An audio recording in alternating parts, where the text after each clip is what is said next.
अस्सलाम वालेकुम, आदाब। मैं हूँ खलील फरहाद। मशहूर शायर डॉक्टर राहत इंदौरी का वो शेर आपको याद होगा, सरहदों पर बहुत तनाव है क्या, जरा पता तो करो चुनाव है क्या। हर वक्त चुनाव यानी इलेक्शन के वक्त ये शेर काफी ट्रेंड करने लगता है। इस वक्त भी हालात कुछ ऐसे ही हैं। हिंदुस्तान के जनरल इलेक्शन यानी लोकसभा इलेक्शन 2024 का किसी भी वक्त ऐलान हो सकता है और ऐसे में मुल्क की कई रियासतों में हालात कशीदा हैं। मुंबई के मीरा रोड के बाद अब उत्तराखंड का हल्द्वानी वायलेंस की आग में झुलस रहा है। हालांकि ये पहला मौका नहीं है जब इलेक्शन से पहले मुल्क का कोई और हिस्सा कम्युनल वायलेंस और दंगों की जद में है। हिंदुस्तान में तनाव और चुनाव यानी वायलेंस और इलेक्शंस का रिश्ता सालों पुराना है। गुज़िश्ता 30 सालों में ही इलेक्शन से पहले कम्युनल वायलेंस के 7 बड़े वाक़यात हुए जिसने हिंदुस्तान में सियासी समाजी सिमती बदल दी। अब उत्तराखंड के हल्द्वानी और मुंबई के मीरा रोड के वायलेंस को भी सीधे तौर पर 2024 लोकसभा इलेक्शन से जोड़ा जा रहा है। फॉर्मर राज्यसभा एमपी अली अनवर का दावा है कि हल्द्वानी जैसे वाक़यात टेस्ट एंड ट्रायल हैं। बीजेपी चाहती है कि मुसलमान इस तरह के वाक़यात पर रिएक्ट करें जिसका उसे इलेक्शन में फायदा हो। इलेक्शन के वक्त कम्युनल वायलेंस अहम मुद्दों से ध्यान भटकाने के लिए कराए जाते हैं। बहरहाल सबसे बड़ा सवाल यही है कि आखिर दंगों का, फसादात का इलेक्शन में फायदा किसे मिलता है।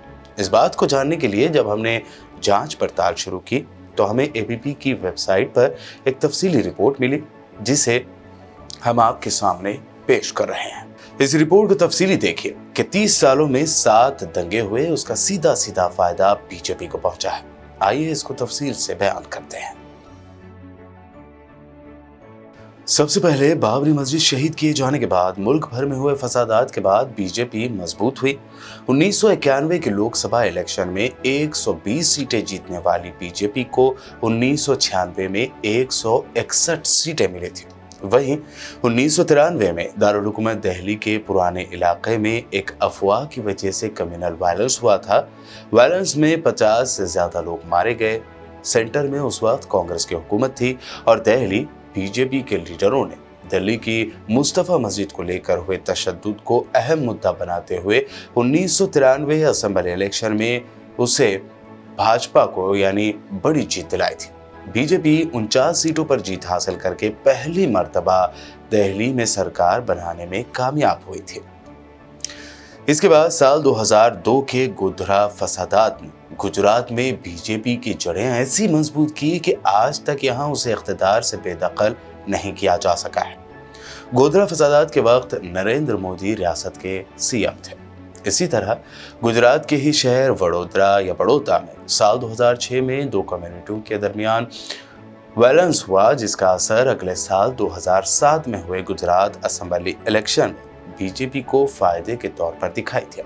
वडोदरा और आसपास के डिस्ट्रिक्ट्स की सीटों पर बीजेपी एक तरफा जीत हासिल करने के मौक़िफ़ में थी। इसके बाद साल 2008 में मध्य प्रदेश के इंदौर में कम्युनल वायलेंस हुआ। दरअसल कश्मीर में अमरनाथ मंदिर को जमीन अलॉट न करने का हुकूमत ने फैसला लिया जिसके इंदौर के लोगों ने जमकर मुखालिफत की। आगे चलकर ये मुखालिफत कम्युनल वायलेंस में बदल गई। इस वायलेंस के बाद यहाँ हुए असेंबली इलेक्शन में बीजेपी को फायदा मिला। इंदौर के 10 में से 7 सीटों पर बीजेपी ने जीत हासिल की। इतना ही नहीं, आसपास के डिस्ट्रिक्ट्स में भी बीजेपी का मुजाहरा बेहतरीन रहा और शिवराज की क़यादत में बीजेपी इख्तिदार में लौट आई। बात करें साल 2013 के मुजफ्फरनगर वायलेंस की जिसने यूपी का सियासी मिजाज ही बदल कर रख दिया। 2013 में मुजफ्फरनगर फसादात में यूपी की सियासत पूरी तरह से बदल गई। इन फसादात के 8 महीनों के बाद लोकसभा के इलेक्शन हुए और बीजेपी ने वेस्टर्न यूपी में क्लीन स्वीप करते हुए 26 सीटों पर कब्जा जमाया। आगे बात करें वेस्ट बंगाल के नादिया जिले में होने वाले कम्युनल वायलेंस की तो इस वायलेंस को बीजेपी ने बड़ा मुद्दा बनाया और वेस्ट बंगाल की ममता हुकूमत पर पोलराइजेशन का इल्जाम लगाया। 2019 में जब वेस्ट बंगाल में लोकसभा इलेक्शन हुए तो बीजेपी को इसका फायदा मिला और पहली मर्तबा बीजेपी वेस्ट बंगाल में 18 एमपी सीट जीतने में कामयाब हो गई। इन दंगों की वजह से जहां बीजेपी को सियासी फायदा मिला वहीं कांग्रेस और दीगर अपोजिशन पार्टियों को काफी नुकसान उठाना पड़ा। مثال کے طور پر भागलपुर फसादात के बाद बिहार से कांग्रेस का करीब करीब सफाया हो गया। International organisation human rights watch की एक रिपोर्ट के मुताबिक गुज़िश्ता कुछ सालों में भारत में हिंदू कम्युनिटी के त्योहारों के मौके पर कम्युनल वायलेंस के वाक़यात में इजाफा हुआ है। इस तरह के वायलेंस के पीछे पॉलिटिकल सिक्योरिटी के जज्बात से लैस बेखौफ भीड़ रहती है। काउंसिल ऑन फॉरेन रिलेशन की एक रिपोर्ट के मुताबिक बीजेपी के इख्तिदार में आने के बाद मुसलमानों के साथ भेदभाव के वाक़यात देखे गए हैं। इख्तिदार में हिस्सेदारी का मसला हो या स्कीम का फ़ायदा लेने का, हर जगह मुसलमानों को पीछे किया गया। मौजूदा वक्त में हिंदुस्तान के साथ बड़े ओहदों पर एक मुसलमान भी नहीं है। इतना ही नहीं, मुल्क के किसी भी रियासत में मुस्लिम सीएम नहीं है और ना ही 15 रियासतों में एक भी मुस्लिम कैबिनेट मिनिस्टर है। ह्यूमन राइट्स वॉच के मुताबिक उत्तर प्रदेश और गुजरात जैसी रियासतों में बुलडोजर कार्रवाई ने भी मुसलमानों को दबाने का काम किया है।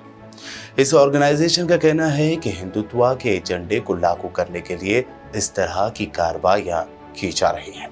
बहरहाल, दंगे फसादात के इलेक्शन कनेक्शन ने कहीं न कहीं ये साबित कर दिया है कि एक पार्टी को इससे सीधे सीधे फायदा हो रहा है।